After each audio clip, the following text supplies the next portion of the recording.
विशाखा की शादी कुछ ही दिनों पहले कार्तिक नाम के एक लड़के से दुर्गापुर गांव में होती है। विशाखा अपने ससुराल में बहुत खुश होती है। एक बार विशाखा उदास बैठी होती है तो उसकी सास उसे आकर पूछती है, अरे बहू, तू इतनी शांत क्यों बैठी है? क्या हुआ बेटा? कुछ दिन माँ जी, घर की याद आ रही थी। एक काम करना बेटा, अपनी छोटी बहन को बुला ले, तेरा मन भी लग जाएगा। है? विशाखा ये सुनकर खुश हो जाती है और अपनी बहन शिखा को फोन करके बुला लेती है। शिखा विशाखा के ससुराल आ जाती है। ती, कैसी हो आप?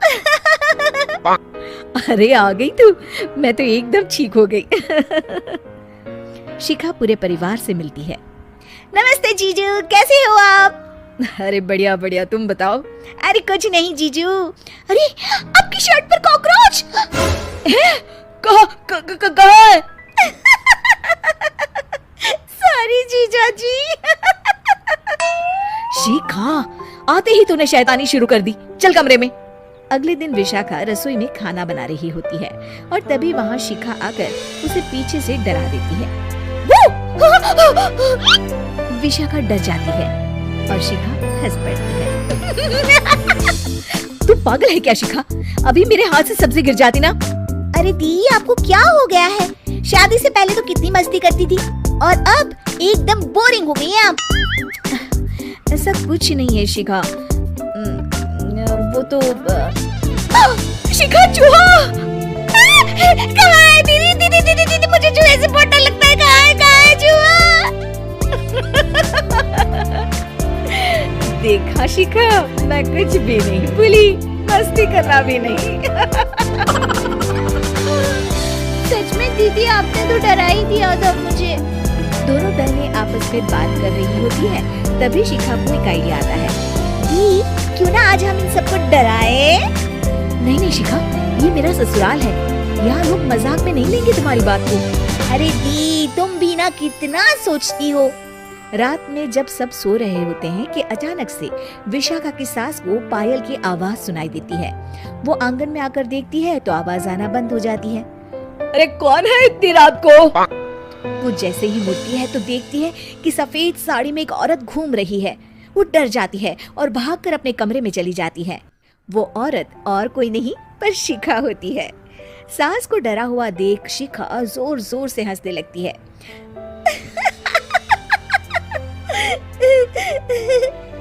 अगले दिन शिखा ये बात विशाखा को बताती है। ऐसा तुझे नहीं करना चाहिए था शिखा, ये मेरा ससुराल है और तू यहाँ ऐसे मजाक नहीं कर सकती। किसी को पता चल गया ना तो हमारी तो शामत आ जाएगी। अरे कुछ नहीं होगा दी, मैं तो सोच रही हूँ कि आज अच्छे से मेकअप भी कर लो तो और ज्यादा मजा आएगा। शिखा वहाँ से चली जाती है और विशाखा की सास ये सब सुन लेती है। ओह, तो ये सब शिखा का करा धरा है। रात में जब पूरा घर सो रहा होता है तो शिखा फिर से मेकअप करके आती है और पायल की आवाज फोन से बजाकर टहल रही होती है घर में।